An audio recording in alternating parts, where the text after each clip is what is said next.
معاشرتی اور معاشی جو زندگی ہے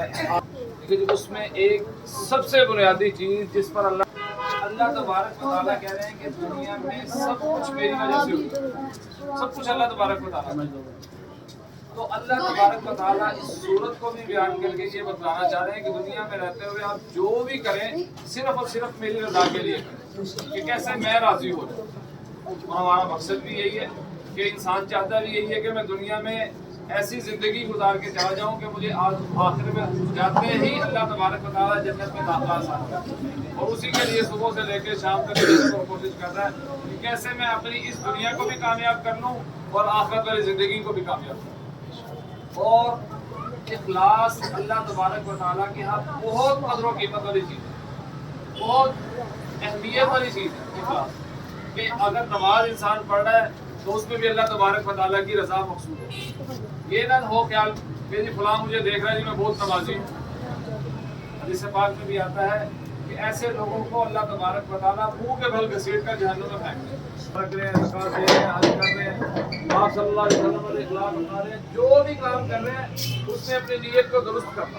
بخاری شریف کی پہلی حدیث ہے انما الاعمال بالنیات، کہ اعمال کا مدار نیتوں پر ہے۔ اگر ایک بندہ، حدیث پاک میں بھی آتا ہے کہ اگر ایک بندہ پہاڑوں کے بقدر سونا خرچ کر رہا ہے نا تو اللہ تبارک و تعالیٰ کے ہاں جب پہنچے گا تو اگر دل میں ایک رائی کے دانے کے برابر بھی ریا ہوگا تو اللہ تبارک و تعالیٰ ساری أشهد أن محمد رسول الله حي على الصلاة حي على الصلاة حي على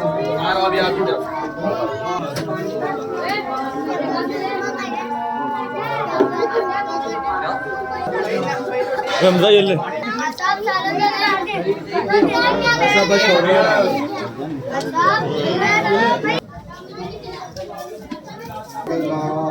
أشهد أن محمد رسول الله أشهد أن محمد رسول الله اهدنا الصراط المستقيم صراط الذين أنعمت عليهم غير المغضوب عليهم ولا الضالين ولم يكن له كفوا أحد